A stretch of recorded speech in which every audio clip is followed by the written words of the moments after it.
ఈ సీజన్లో ఎవరికి ఓటేయాలో ఎవరికి ఓటేయకూడదో తెలియక కన్ఫ్యూజన్లో ఉండిపోతున్న బిగ్ బాస్ లవర్స్ అందరికీ కొత్త ఆశతడు.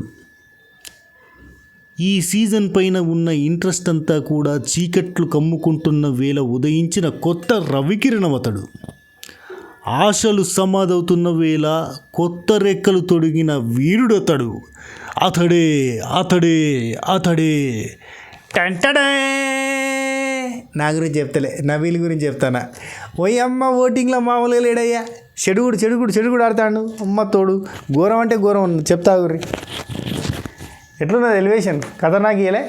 ఓకే, మామూలుగా ఉన్నది మరి. సీన్ 65 అంటే ఇక్కడ రైట్. ఫస్ట్ ఆఫ్ ఆల్ కొత్తగా ఛానల్ చూస్తున్న వాళ్ళు సబ్స్క్రైబ్ చేయరు, గంట కొట్టి రాలని సింబల్ ప్రెస్ చేసుకుని పెట్టుకోరు. పాతలు ఒక లైక్ కొట్టరు, కొత్తలు మీకు నచ్చిన లైక్ కొట్టే ప్రయత్నం చేయరు. వీలుంటే స్వాతి పికిల్స్ పోయి ఒక పికిల్ ఆర్డర్ పెట్టుకోర్రి. చాలు షురు చేద్దాం భయ్. ఓటింగ్ లైన్స్లా ఎక్కడ చూడు ఎందెందు చూసినా అందందు నబీలే టాప్లో కలగడయ్యా. మామూలుగా లేదు ముచ్చట. ఈ వీక్ ఫస్ట్ టైం నామినేషన్లకు వచ్చిండు. అయితే అటు లేదంటే ఇటు అని మనం అనుకున్నాము. కానీ నామినేషన్ ఎపిసోడ్ మామూలుగా వల్లే నెక్స్ట్ లెవెల్లో పడ్డది. అండ్ ఎవరైతే టోటల్ సినారియోకి, ఎవరైతే టోటల్ సీజన్కి విలని అనుకున్నామో, ఎవరైతే అమ్మ టార్చర్ అని ఆయన అనుకున్నామో, ఆ మనిషికి ఆపోజిట్గా ఎవరైనా నామినేట్ చేద్దామన్నా కానీ ఈ వారం అంతా చూసి నెక్స్ట్ వీక్ ఏదన్నా మంచి పాయింట్ పట్టుకొని నామినేట్ చేద్దాం, ఎందుకు వచ్చిన బాధ, ఆమెతోటి పెట్టుకోలేం అన్న పాయింట్ దగ్గర నుంచి మొదలు పెడితే లాస్ట్ వీక్లో సంచాలకగా చేసినప్పుడు సోనియాకి ఆపోజిట్గా వాయిస్ తగ్గించు, బెదిరించకు, నువ్వు మామూలుగా మాట్లాడు, బెదిరిస్తున్నావు ఎందుకు, నార్మల్గా చెప్పు, ఎందుకు బెదిరిస్తున్నావు అన్న పాయింట్ దగ్గర నుంచి మొదలయ్యింది అయ్యా నబీల్ రైజు. అక్కడి నుంచి మొదలు పెడితే నిన్న నామినేషన్లో ఒక్కొక్క డైలాగు ఒక్కొక్క ఆనిముత్యంగా పడి సోనియా దగ్గర నుంచి మాట రాకుండా చేసిండు. ఈవెన్ ఇఫ్ యష్మి కూడా నామినేషన్లో ఉంటే టాప్ ఓటింగ్తో దూసుకుపోయేది. అటువంటిది సోనియాకి ఒక్క డైలాగు అసలు జనాలంతా వచ్చాడ్రా అసలైన మగాడు అనే ఫీలింగ్ తెచ్చింది. ఆ డైలాగ్ ఏంటంటే, నేను నీకు చెప్తున్నా నువ్వెవరు నన్ను కరెక్ట్ చేయడానికి, నువ్వెవరు నాకు రిమైండ్ చేయడానికి, you are not my parent, you are not my guardian, నువ్వు చెప్తే నేను ఎందుకు మార్చుకుంటా అని ఒక్క డైలాగ్ తోటి సప్పట్లు కొట్టించుకున్నాడు. ఓట్ల వర్షం కురిపించుకున్నాడు. ఓవరాల్గా చెప్తే సరే, నబీల్ డేంజర్లో ఉంటాడేమో, ఎలిమినేట్ అవుతాడేమో, ఫస్ట్ టైం వచ్చింది. మరి ఎలిమినేషన్ ఎవరు అవుతారు? అసలు ఓడలు బళ్ళు ఓడలు అయిపోయినాయి. నిన్నటి దాకా pre existing polls, unofficial voting polls, ఈ పోల్స్ అన్నింటిలో కూడా సోనియాకి మంచి ఓటింగ్ ఉంది. ఒరి అమ్మ, సోనియా టాప్ ఓటింగ్ తోటి దూసుకుపోతుంది ఏంద్రా అనుకున్నాం. టక్కున నబీలు నిన్న నామినేషన్ దెబ్బకి 3 రోజుల నుంచే ఆల్రెడీ నామినేషన్ ఎవరెవరో అర్థమైపోయి జనాలకి తెలిసి లీకులు వచ్చి ఇక్కడ ఓటింగ్ పోల్స్ పెడితే సోనియా టాప్లో కనబడ్డది. టక్కున నిన్న నైట్కి ఇవాళ మార్నింగ్ వరకు Nabeel on the top with huge number of voting. అంటే ఎట్లా అంటే 35%. ఈ సీజన్ స్టార్ట్ అయినప్పటి నుంచి నిఖిల్కి కానీ విష్ణుప్రియకి కానీ రానంత పర్సంటేజ్ 35%. నిఖిల్కి దాదాపు 35 దాకా నియర్ బై కొంతవరకు పోయింది, 33 అట్లా వచ్చింది. కానీ ఈ రేంజ్లో చాలా పోల్స్లో 99.99 పోల్స్లో 30-35 దాకా ఉంది. ఆన్ అండ్ యావరేజ్ తీసుకున్న మినిమం 33-34 అట్లుంటుంది. సో ఈ లెక్కన చూస్తా అంటే Nabeel on the top with high votes, అంటే బీభత్సమైన ఓట్లు, హ్యూజ్ ఓట్స్, మామూలుగా లేదు, నెక్స్ట్ లెవెల్. బిడ్డ ఇది నబీల్ గాడి అడ్డ అన్నట్టుకున్నది. ఓకే, నెక్స్ట్ సెకండ్ ప్లేస్లో మణికంఠ అండ్ ప్రేరణ. వీళ్ళిద్దరికీ కొంత కాంపిటీషన్ నడుస్తుంది. ఎందుకంటే కొన్నిట్లలో మణికంఠకి 17%, 18% ఉంటే, కొన్నిట్లలో ప్రేరణకి 19%, 17%, కొన్నిట్లలో ప్రేరణకి 22% ఉంది, కొన్నిట్లలో చాలా వాటిలలో మణికంఠకి 18-19% ఉంది. ఇట్లా రకరకాలుగా, అంటే మణికంఠ దాంట్లో 17 ఒకటి, 18 ఒకటి, 17 ఒకటి, 19 ఒకటి, 18 ఒకటి, ఇట్లా పర్సంటేజ్లు ఉన్నాయి. ప్రేరణకి 15% ఒక దాంట్లో, 19% ఒక దాంట్లో, 17% ఒక దాంట్లో, 22% కూడా ఒక దాంట్లో, ఇంకో దాంట్లో 20. సో ఈ లెక్కన చూసుకున్నా కానీ ప్రేరణ అండ్ నాగమణికంఠ వీళ్ళిద్దరు కూడా మంచి హై ఓటింగ్ తోటి ఉన్నారు. బీభత్సమైన సేఫ్ పొజిషన్లో ఉన్నారు. మామూలు ముచ్చట కదా. ఇక్కడ మెచ్చుకోవాల్సింది ఏంటంటే నాగమణికంఠని. అసలు నాగమణికంఠ డల్ అయ్యింది. అయ్యో నాగమణికంఠ ఏడిస్తే అయ్యో ఏడ్చిండే నాగమణికంఠ ఫ్యామిలీ గురించి చెప్తే, గతం గురించి చెప్పినట్టు అయ్యో గతం ఇంత దారుణంగా ఉందా నాగమణికంఠ అని చెప్పి ఒక కన్సర్న్ ఆడియన్స్, అంటే ఇలాంటి స్టోరీస్కి, ఇలాంటి బాధలకి, ఎమోషన్స్కి ఇలాంటి స్టోరీలు చెప్పినప్పుడు కనెక్ట్ అయ్యే చాలామంది మన తెలుగింటి ఆడపడుచులు, ఇంగ్లీష్ ఇంటి ఆడపడుచులు, అఫ్కోర్స్ తెలుగులో కూడా ఇంగ్లీష్ బాగా కలిసిపోయింది అని చెప్తాను అంతే ఊరికే, కన్నడ ఇంటి ఆడపడుచులు అందరూ కూడా అటాచ్ అయిపోయారు అనమాట నాగమణికంటకి. సో ఓకే, సరే, good, congratulations Nagamanikanta. Okay, next Prerana మామూలుగా నాకైతే ఈ సీజన్లో very cute and very energetic, very spontaneous, చాలా బాగుంటుంది, చాలా బాగా మాట్లాడుతుంది. బ్యాక్ బిచ్చింగ్లు కూడా చాలా తక్కువ, 90% బ్యాక్ బిచ్చింగ్లు చేయదు. మ్యాక్సిమం మాట్లాడితే ఆ యష్మితోటో 2 ముచ్చట్లు మాట్లాడితే తప్ప బ్యాక్ బిచ్చింగ్ ఇప్పుడు సోనియా, విష్ణుప్రియ, నైనిక వీళ్ళు ముగ్గురు కలిసి ఒకటే మోత, వాళ్ళిట్లా వీళ్ళట్లా వాళ్ళట్లా బ్యాక్ బిచ్చింగ్లు. ఒక్క అభిజిత్ వల్ల బ్యాక్ బిచ్చింగ్ అనే పదాన్ని బిగ్ బాస్ నుంచి తొలగించాలి అన్న పాయింట్కి వచ్చింది. ఎందుకంటే ఇక్కడ 69-70 కెమెరాల మధ్యలో ఎవడు ఎక్కడ ఏం మాట్లాడినా అది బ్యాక్ బిచ్చింగ్ కాదు, అది అంతా ఓపెన్ టాకే, దాన్ని బ్యాక్ బిచ్చింగ్ అన్నారు. ఒక మనిషి లేనప్పుడు ఆ మనిషి గురించి మాట్లాడితే బ్యాక్ బిచ్చింగ్ అవుతుంది. ఇక్కడ అన్ని కెమెరాలు చూస్తుంటాయి కాబట్టి మనకు తెలుసు బ్యాక్ బిచ్చింగ్ చేస్తే దొరికిపోతామని. అయినా కానీ మాట్లాడుతుంటే అది బ్యాక్ బిచ్చింగ్ కాదు అని అభిజిత్ చెప్పింది కాబట్టి అప్పటి నుంచి అదే పాటిస్తున్నారు. సో ఓకే, విష్ణుప్రియ గాసిపింగ్ అనుకుందాం, ఇది మన బ్యాక్ బిచ్చింగ్ కాకుండా గాసిపింగ్ చేసుకునేది. ఇట్లాంటి గాసిప్పులు ప్రేరణ కానీ యష్మి కానీ చెయ్యరు మ్యాక్సిమం. అయితే మనం అనుకుంటున్న వాళ్ళంతా క్లోజ్ అని అనుకుంటాం కదా, ఇప్పుడు ఏం సోనియా, నిఖిల్, పృథ్వీ, ఇది వీళ్ళది ముగ్గురిది ఫ్రెండ్షిప్ బాండ్ అనుకుంటాం. కానీ ఇది ఫ్రెండ్షిప్ బాండ్ కాదు. శేఖర్ భాష అన్న బయట చెప్తున్నాడు చూసినావా, మన సోనియా నిఖిల్కి గుండె ధైర్యాన్ని ఇస్తూ ఉంటుంది. ఆ గుండె ధైర్యం కోసం నిఖిల్ సోనియా దగ్గర ఉంటాడు అని. సో ఆ గుండె ధైర్యం కోసం అని చెప్పి పృథ్వీ కూడా ఉంటాడు. సో ఈ గుండె ధైర్యం కాన్సెప్ట్లో వీళ్ళు ఉన్నారు. అయితే ఇక్కడ పృథ్వీ అండ్ సోనియా వీళ్ళిద్దరూ నిఖిల్ గురించి బ్యాక్ బిచ్చింగ్ చేసుకుంటారు. నేను చెప్పింది నమ్మరా? ఖచ్చితంగా చేసుకుంటారు, చూడుర్రి. నిఖిల్ అండ్ సోనియా, పృథ్వీ అండ్ సోనియా నిఖిల్ గురించి బ్యాక్ బిచ్చింగ్ చేస్తారు. ఇది వాస్తవం, మీరు గమనించండి. ఒకవేళ మీరు సోనియా, నిఖిల్, పృథ్వీ ఫ్యాన్స్ అయితే గమనించారు. ఇక విష్ణుప్రియ, నైనిక, సీత వీళ్ళు ముగ్గురు ఫ్రెండ్స్ కదా. విష్ణుప్రియ, సీత, నైనిక గురించి కూడా బ్యాక్ బిచ్చింగ్ చేస్తారు. విష్ణుప్రియ, నైనిక కలిసి సీత గురించి కూడా బ్యాక్ బిచ్చింగ్ చేస్తారు. ఇదంతా ఏంటంటే ఒక రకమైన గాసిపింగ్ బ్యాచ్ ఇదంతా. సరే పోన్లే, ఇవన్నీ మనకి ఎందుకని. నెక్స్ట్ ఓటింగ్లో ప్రేరణ మంచి పొజిషన్లో ఉంది, super. And Prerana super player, next level player. I like Prerana game play. ఈ సీజన్లో నాకు లేడీస్లలో చాలా బాగా అనిపిస్తుంది, అట్రాక్టివ్గా బాగా ఆడుతుంది, బాగా మాట్లాడుతుంది, బాగా యాక్టివ్గా ఉంది. నెక్స్ట్ ఇక్కడ నుంచి డేంజర్ జోన్లో ఇంకా ముగ్గురే ఉన్నారు, ఆదిత్య ఓమన్న, పృథ్వీ, సోనియా ఉన్నారు కదా. వీళ్ళ ముగ్గురిట్లలో సోనియాకి దొరికినంత స్క్రీన్ స్పేస్ ఈ సీజన్లో ఎవరికి దొరకలేదు. సోనియాకి దొరికినంత ఇంపార్టెన్స్ ఈ సీజన్లో ఎవరికి దొరకలేదు. ఇటు నాగార్జున గారి దగ్గర నుంచి కావచ్చు, ఇటు బిగ్ బాస్ దగ్గర నుంచి కావచ్చు, ఓవరాల్గా హౌస్ అంతా కూడా ఫస్ట్ వీక్ నుంచి భయపడి వామ్మో సోనియాతో పెట్టుకుంటే కష్టం అని చెప్పి సోనియాని ఏంటది లార్డ్ లాగా చూసారు అన్నట్టు, అంత తోపు తురుంఖాన్ లెక్క చూసి ఆమెను పెద్ద మనిషి లెక్క చేసి ఆడబెట్టిరు అన్నట్టు. సో ఇదంతా గ్యాప్తో చూస్తే ఇప్పుడు తన డామినేషన్, తను అవతల వ్యక్తిని కించపరిచి మాట్లాడే నేచర్, అంటే హేళన చేసే వ్యక్తిత్వం ఉన్న చూసిరా. కానీ దీనికి అందరూ హేట్రేట్ సంపాదించుకున్నారంట, అందరి హేట్రేట్తో కూడిన భయం కూడా, ఆమె అంటే భయం. సో ఈ లెక్కన నిన్న రేజ్ అయినట్టుగా ఏ వారం కూడా ఇంత రేంజ్లో రేజ్ కాలేదు. పోయిన వారం యష్మి, ఈ వారం Yashmi and Nabeel. Next week వచ్చేసరికి ఇంకోరు కూడా కలుస్తారు సాధారణంగా. యాక్చువల్లీ అటువంటి మోటివేషన్స్ కూడా జరుగుతున్నాయి హౌస్ లోపల. అంటే నెక్స్ట్ వీక్ సోనియా నామినేట్ చేయని చెప్పి డిస్కషన్స్ జరుగుతున్నాయి. సరే అవన్నీ మళ్ళీ మనం డైవర్ట్ అవుతాం.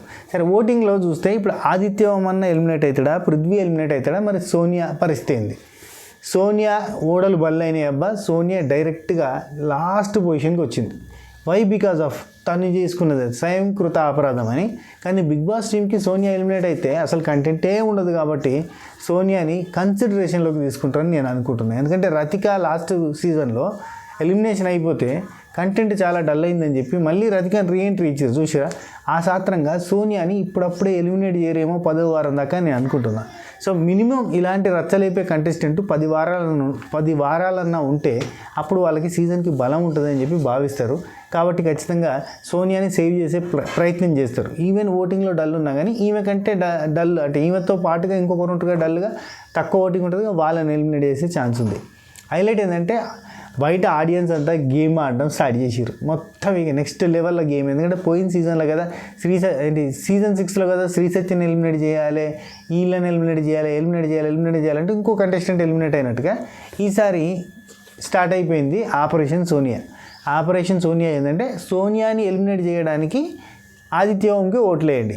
ఆదిత్య ఓం లీస్ట్లో ఉంటాడు కాబట్టి ఆదిత్య ఓంకి ఓట్లు బాగా పడితే సోనియా ఎలిమినేట్ అవుతుంది. పృథ్వీకి ఎట్లాగో నిఖిల్ ఓట్స్, పృథ్వీకి ఎట్లాగో యష్మి ఓట్స్, అంటే కన్నడ నుంచి వచ్చి చేస్తున్నాడు కాబట్టి కన్నడలో ఉన్న తెలుగు వాళ్ళు, కన్నడ నుండి చూస్తున్న ఆడియన్స్ అంతా కూడా పృథ్వీకి సపోర్ట్ చేస్తారు. అండ్ పృథ్వీ అగ్రెషన్ని మెచ్చుకొని నచ్చేటోళ్ళు కొంతమంది ఉంటారు. బిగ్ బాస్ లవర్స్లో పృథ్వీని కూడా ఇష్టపడే బ్యాచ్ ఉంటుంది కాబట్టి పృథ్వీ సేవ్ అయిపోతాడు. కాబట్టి ఆపరేషన్ సోనియా చేద్దాం. సోనియాని ఎలిమినేట్ చేయాలంటే ఆదిత్య ఓంకి ఓట్లు వేయాలి. మీరు నబీల్కి ఓటేసుకోరు, ఇంకెవరికన్నా ఓటేసుకోరు, కానీ వారంలో ఒక్కరోజన్నా ఆదిత్య ఓంకి ఓటేరి సోనియా ఎలిమినేట్ అయ్యిందని స్కెచ్ చేస్తున్నారు. నో ఇట్లాంటివి జరిగినప్పుడు ఏమైంది తెలుసా? ఏ ప్రేరణ లాంటి వాళ్ళు, ఏ నాగమణికంట లాంటి వాళ్ళు, లేదంటే ఏ పృథ్వీ లాంటి వాళ్ళు ఎలిమినేట్ అయ్యే ఛాన్స్ ఉంటుంది. ఆదిత్య ఓంకి ఓట్లు పడతాయి, సోనియాని ఉంచుతారు 10 వారాల పాటు. ఇక అప్పుడు ఏమైందంటే వేరే వాళ్ళు అనవసరంగా ఆటలో అరటిపండు అవుతారు, ఆకులో సున్నం అవుతారు, రికగ్నైజేషన్ లేకుండా అవుతారు. అట్లా కాకుండా మీకు ఎవరు నచ్చితే వాళ్ళకి ఓటేసుకోరు. పోయి మీకు నాగమణి కంటే మంచిగా అనిపిస్తే నాగమణి కంటకే ఓటేసుకోరు, మీకు నబీల్ మంచిగా అనిపిస్తే నబీల్కి ఓటేసుకోరు, మీకు ప్రేరణ మంచిగా అనిపిస్తే ప్రేరణకు ఓటేసుకోరు. లేదు మాకు ప్రేరణ నబీల్ ఇద్దరు మంచిగా అనిపించారంటే ఆయనకో 3 రోజులు ఆయనకో 3 రోజులు వేసుకోర్రి. ఆదిత్య ఓం మంచిగా అనిపిస్తే అరే భలే ఉన్నాడే పర్సన్, పెద్ద మంచివాడు, good boy, nice personality, very decent and gentlemen nature అని అట్లాంటివి ఏమైనా అనిపిస్తే ఆదిత్య ఓం కోటేసుకోరు. కానీ మీరు వీళ్ళ కోటేద్దామని చెప్పి వాళ్ళ కోటేయకూరి, వాళ్ళ కోటేద్దామని చెప్పి వీళ్ళ కోటేయకూరి, మీరు ఏదో చట్రం తిప్పుదాం, మొత్తం మార్చేద్దాం, సినిమా అంతా ఆగమాగం చేద్దామని వీళ్ళకి వేయాల్సింది వాళ్ళకి వేసారంటే మంచి కంటెస్టెంట్ ఎగిరిపోతాడు. అండ్ ఈరోజు పెట్టబోతున్న టాస్క్ ఏంటంటే టాయ్ టాస్క్. అంటే టాయ్ బొమ్మలు ఉంటాయి చూసారా? పోయినసారి మనకి యావరు శోభా శెట్టి, యావరు ప్రియాంక మధ్యలో జరిగిన ఫైర్ ఉంది చూసినా, అటువంటి ఫైర్ ఇవాళ మళ్ళీ జరగబోతుంది. టోటల్గా ఈరోజు ఫైర్ ఉండబోతుంది ఎవరి మధ్య? ఖచ్చితంగా నేనేమనుకుంటున్నా అంటే సోనియా నబీల్ డాల్ వలగొట్టేస్తుంది ఖచ్చితంగా. ఎందుకంటే సోనియా పగబట్టుకుంటుంది, సోనియా పగబట్టింది కాబట్టి ఖచ్చితంగా నబీల్ని నన్ను నామినేట్ చేస్తావా నీ హైప్ కోసం? ఆల్రెడీ మిడ్ నైట్ ముచ్చట్లలో అది ఉంటుందండి. యాక్చువల్లీ మిడ్ నైట్ ముచ్చట్లు చేయాలి వీడియో, దీని తర్వాత చేస్తా. రాత్రి అంతా మెలకువతో ఉండి ఈ మిడ్ నైట్ అంతా చూసిన తర్వాత డైరెక్ట్గా వీడియో రికార్డ్ చేద్దామని అనుకుంటే మస్తు డల్ ఉంటుంది. టింగ్ అన్న ఇంకో మనకి చెప్పడానికి ఉత్సాహం ఉల్లాసం ఏం రాదన్నట్టు, ఏదో సర్ది దగ్గు పడిశం వచ్చి జ్వరం వచ్చినట్టుగా ఉంటుంది ముచ్చట. అట్లా ఉండొద్దని చెప్పి యాక్టివ్గా ఉండాలని చెప్పి అదంతా రాసి పక్కన పెట్టేసిన. కాకపోతే అది ఇప్పుడు ఈ వీడియో తర్వాత రికార్డ్ చేయడం స్టార్ట్ చేస్తా. హ్యాపీగా ఫ్రెష్గా ఇంత టిఫిన్ చేసి ఇంత ఛాయ్ తాగి, ఛాయ్ పడితే ఏంటంటే బ్రెయిన్ అంటే ఇంజన్ స్టార్ట్ అవుతుంది అన్నట్టు. సరే ఛాయ్ తాగి, ఛాయ్ లవర్స్ ఎంతమంది ఉన్నారు అబ్బా కింద కామెంట్ చేయరు. ఛాయ్ లేకపోతే నడవదా ఇంజన్, ఇట్లుంటుంది. ఛాయ్ చట్టుకో తాగరా అబ్బాయి. సరే అది తర్వాత నేను మంచిగా మిడ్ నైట్ ముచ్చట్లు చెప్తా. దగ్గర ఎపిసోడ్ అయిపోయిన తర్వాత, అంటే నామినేషన్స్ అయిపోయిన తర్వాత ఒక 5 గంటలు సొల్లు పెట్టుకున్నారు. 5 గంటలు అదంతా రాసిపెట్టిన అమ్మా అనిపించింది. సో అదంతా మీకు ఎక్స్ప్లెయిన్ చేస్తా. మ్యాక్సిమం ఒకటే వీడియో, అసలు రెండో వీడియో అనే చాయిస్కి పోతలేను. నేను నిన్న కూడా 2 వీడియోలు చేసాను, అంత పెద్ద కంటెంట్. కాకపోతే నిన్న మిడ్ నైట్ ముచ్చట్లది కూడా ఒక 1 అవర్లోనే కంప్లీట్ చేసిన. మరి 5 గంటలు 6 గంటలు ముచ్చట్లు పెట్టుకుంటే దాన్ని 1 అవర్లో చెప్పినంటే గ్రేటే కదా. 1 అవర్ ఎపిసోడ్ని 1 అవర్లో చెప్పి 1 అవర్ ఎపిసోడ్ని 1 అవర్లో చెప్పి 5-6 గంటల ఫుటేజ్ని 1 అవర్లో చెప్తున్నా అంటే మామూలు ముచ్చట కాదు కదా. మెచ్చుకోవాలి మీరంతా కూడా. సో ఖచ్చితంగా సోనియా వర్సెస్ నబీల్ జరగబోతుందని నాకు అనిపిస్తుంది. నా 6th sense, 7th sense, 8th sense, టోటల్గా ఈ సీజన్ 8 సెన్స్లన్నీ కలిపితే కనుక నాకైతే ఖచ్చితంగా నబీల్ వర్సెస్ సోనియా మళ్ళీ ఉంటుంది, మళ్ళీ రచ్చ ఉంటుంది. అదే అన్న ఫీలింగ్ వస్తుంది అన్నట్టు. ఇది ముచ్చట. కొత్త క్లాన్ చీఫ్ ఎవరు అంటే కాంతారా క్లాన్కి చీఫ్ని ఎన్నుకునే ప్రక్రియ జరుగుతుంది. హౌస్ అంతా కలిసి కొత్త చీఫ్ని ఎన్నుకుంటారు. ఇందులో భాగంగా బజర్ మోగినప్పుడల్లా ఉరికిపోయి హ్యామర్ తీసుకోవాలి. ఈ ఉరికిపోయి తీసుకునే పాయింట్ ఉంటుంది చూడుని, ఇది మాత్రం నటరాజ్ మాస్టర్కే తోడు. ఏ మురుకుతాడు జుమ్ అని రామ మెరుపుదిగా అంటే సూపర్ మేరడు పోతాడు. అందరికంటే క్విక్ ఉంటాడు నటరాజ్ మాస్టర్. చాలా చాలా చాలా ఆయనను మర్చిపోలేము అబ్బా టాస్క్ల విషయంలో. అండ్ మానస్ టాస్క్ అంటే మానస్, మానస్ అంటే టాస్క్ మాస్టర్ అయ్యా మానస్. సో ఉరికిపోయి తీసుకోవాలి, తీసుకొని హ్యామర్ తీసుకున్న వాళ్ళు అక్కడ డాల్స్ ఉంటాయి. నువ్వు ఎవరిని క్లాన్ చీఫ్ అవ్వద్దు అనుకుంటున్నావు, కాంతార క్లాన్కి చీఫ్ అవ్వద్దు అనుకుంటున్నావు, వాళ్ళ బొమ్మను వలగొట్టాలి. ఈ లెక్కన చాలామంది వాళ్ళకి ఎవరైతే నచ్చరో వాళ్ళ బొమ్మలు వలగొడుతుంటారు. ఇది కామన్. సో ఎవరైతే బాగా చేయరు అన్న ఫీలింగ్ ఉంటుందో వాళ్ళ బొమ్మలు కూడా వలగొడుతూ ఉంటారు. ఇప్పుడు నిఖిల్, పృథ్వీ, సోనియా వీళ్ళందరికీ ఏంటంటే ఇప్పుడు సోనియాకి ఎవరైతే అల్టిమేట్గా శత్రువులో వాళ్ళంతా కూడా నిఖిల్, పృథ్వీ కూడా శత్రువులు. కాబట్టి ఇప్పుడు సోనియాకి నాగమణి నిన్న ఆదిత్య ఓం నామినేట్ చేసింది కాబట్టి, అట్లనే నబీల్ నామినేట్ చేసింది కాబట్టి, యష్మి నామినేట్ చేసింది కాబట్టి, అఫ్కోర్స్ యష్మి అంటే పృథ్వీకి నాగమణి కంటే నిఖిల్కి కొంత కన్సర్న్ ఉంటుంది. సరే నబీల్ డాల్ కానీ లేదంటే ఆదిత్య ఓం గారి డాల్ కానీ వాళ్ళు కొట్టేస్తారు, నిఖిల్ కానీ పృథ్వీ కానీ పోతాయి. ఎందుకంటే వాళ్ళకి సోనియా అంటే తెలుసు కదా, గుండె ధైర్యం ఇచ్చే అమ్మాయి. మరి అలాంటి అమ్మాయికి నామినేషన్ చేసి ఇంటి నుంచి బయటకు పంపిద్దాం అనుకుంటే తలకాయలు పగిలిపోతాయి అని చెప్పి డాల్ తలకాయ వలగొడతారు. ఖచ్చితంగా నిఖిల్ అయినా కానీ పృథ్వీ అయినా పోతే ఆదిత్య ఓమన్న డాల్ వలగొడతారు. లేదు నబిల్ ఛాన్స్ ఉంటే నబిల్ డాల్ వలగొడతారు. సోనియాకి దొరికిందంటే సోనియా ఖచ్చితంగా నబిల్ డాల్ వలగొట్టేస్తుంది. అండ్ సీత కానీ లేదంటే విష్ణుప్రియ కానీ లేదంటే నైనిక కానీ వీళ్ళైతే ప్రేరణ డాల్ వలగొట్టడానికి ప్రిఫర్ చేస్తారు. ఎందుకంటే వీళ్ళకి ప్రేరణ అంటే నచ్చదు కాబట్టి ప్రేరణ డాల్ పలగొట్టడానికి ట్రై చేస్తారు. ఇంకోటి సీత కానీ వీళ్ళకి యష్మి అంటే కూడా అంత పెద్ద కన్సర్న్ ఏం లేదు. అంటే సో వీళ్ళ ముగ్గురు ఒక టీం కదా, వీళ్ళ ముగ్గురు వేరే వాళ్ళు, యష్మి కానీ వాళ్ళని కానీ. యష్మి ఉందనుకోరి, యష్మి కాన్సెప్ట్ ఎట్లుంటుందంటే యష్మి మొన్నటి నుంచి చెప్తుంది, నేను ఆల్రెడీ చీఫ్ అయినా, నిఖిల్ ఆల్రెడీ చీఫ్ అయ్యిండు, నైనిక ఆల్రెడీ చీఫ్ అయింది కాబట్టి చీఫ్ అయిన వాళ్ళని కాకుండా వేరే వాళ్ళది బలగొట్టేస్తా అని అంటుంది. సో యష్మి పోతే కనుక, అంటే యష్మి పోతే నైనికది కానీ నిఖిల్ ఆల్రెడీ చీఫ్ కాబట్టి నిఖిల్ ఉండదులే కానీ, అంటే నైనికది ఉంటే నైనికది బ్లాస్ట్ చేసేస్తుంది. సో ఈ లెక్కన ఆఖరికి వస్తే ఎవరో ఒకరు మిగులుతారు. ఆ ఒకరి చేతిలో 2 డాల్స్ ఎదురుగా కనబడతాయి కాబట్టి ఎవరో ఒకరు డిసైడర్ ఉంటారు. ఆ డిసైడర్కి ఉంటుంది తలకాయ నొప్పి అంతా. సో ఇది కానీ మనకి ఆల్రెడీ సోషల్ మీడియాలో ఉన్న బజ్ ప్రకారంగా మ్యాక్సిమస్ మెరిడియస్ చెప్పిన ఇన్ఫర్మేషన్ ప్రకారంగా సీత నెక్స్ట్ క్లాన్ చీఫ్గా ఎన్నికైంది. కాంతారా క్లాన్కి ఇప్పుడు present chief Sita congratulations Sita fans. పండగ ఎంజాయ్ పండుగ. మన బుక్కులు అయిపోతున్నాయి అయ్యా, బుక్కులు అయిపోతున్నాయి. 1 మంత్కో బుక్ అవుతుందండి. యాక్చువల్గా అయితే 1 వీక్కో బుక్ ఎగిరిపోయింది ఓ సీజన్లో. లాస్ట్ సీజన్లోనే లైవ్ రాసుకుంటే 1 వీక్ ఒక బుక్ ఎగిరిపోయింది లాస్ట్ మూమెంట్కి వచ్చేసరికి. ఈసారి 1 మంత్ అయినా బుక్ అయిపోలేదు. అంటే అఫ్కోర్స్ ఈసారి చాలా పెద్ద బుక్ తీసుకొచ్చినబ్బా, ఎడల్పు ఎక్కువ, పొడుగు ఎక్కువ, లేదా సరిపోతలేదని చెప్పి చాటభారతం రాయాలి కాబట్టి ఇంత పెద్ద బుక్ తీసుకొని వచ్చిన. మంచిగా ఇప్పుడు కంఫర్టబుల్గా మనం ఒక 1 మంత్ ఒక బుక్లో పట్టించినాం అంటే గ్రేటే. వీళ్ళ కంటెంట్ కూడా అట్లే ఉందంటారా? సరే, ఇది మీరెవరికి ఓటేస్తున్నారు, ఎవరికి ఓటేద్దాం అనుకుంటున్నారు కింద చెప్పండి ప్లీజ్. ఉంటా, టేక్ టాటా, బై బై, నమస్తే, శబ్బాకాయ్. This is your Sirpuram Srinivas alias Sinu65.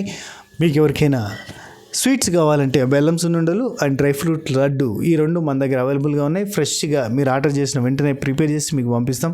అట్నే మీకు చికెన్ పికిల్ కానీ, మటన్ పికిల్ కానీ, గోంగూర మటన్ కానీ, గోంగూర చికెన్ కానీ, ప్రాన్స్ కానీ, గోంగూర ప్రాన్స్ కానీ, చికెన్ బోన్ కానీ, చికెన్ బోన్లెస్ కానీ, మటన్ బోన్ కానీ, మటన్ బోన్లెస్ కానీ, మటన్ కీమా కానీ, ఇటువంటి పచ్చళ్ళు తినాలని ఉందా? మన వెబ్సైట్లో ఆర్డర్ చేసుకొని www.swatipickles.com లేదంటే వాట్సాప్ త్రూ ఆర్డర్ చేసుకొని 7981810911 కింద డిస్క్రిప్షన్లో డీటెయిల్స్ ఉన్నాయి, చూసి ఆర్డర్ చేసుకోవచ్చు. యూఎస్కి, యూకేకి డెలివరీ చేస్తున్నాం. నో డౌట్, అన్డౌటెడ్లీ హ్యాపీగా మీరు ఆర్డర్ చేసుకోవచ్చు. అండ్ యూఏఈ కంట్రీస్లో కొన్ని కంట్రీస్కి లేవు కాబట్టి ఓన్లీ దుబాయ్ వరకు మాత్రమే మనం ఎక్స్పోర్ట్ చేయగలుగుతాం. సో ఈ లెక్కన యూఎస్, యూకే వాళ్ళైతే రంది లేదు భయ్, తెలుగు ఫుడ్ తినాలనుకునే వాళ్ళు, మన తెలుగింటి రుచులు, మన స్పైసీ, మన ధమాకా, మన మసాలా, మన కథ, మన కార్ఖానా కావాలనుకునే వాళ్ళు ఆర్డర్ చేసుకోరి. అట్నే హాస్టల్లో ఉండేటోళ్ళు చప్పిడి కూడి తినే బదులు పక్కకింత ఒక ముక్క వేసుకొని తినుర్రి. మన ముక్కల తొక్కు తింటే నెక్స్ట్ లెవెల్ ఉంటుంది, తుక్కు ఉంటుంది. ఒక పాట డెడికేట్ చేయనా? కమ్మని స్వాతి పికిల్స్ పంటికంటగానే శివజచ్చిన జీవానికి పానం వచ్చేరా. సెకండ్ లైన్ మీరు కింద కామెంట్ చేయరు. ఉంటా, take care, Tata, bye bye, నమస్తే, శబ్బా ఖైర్.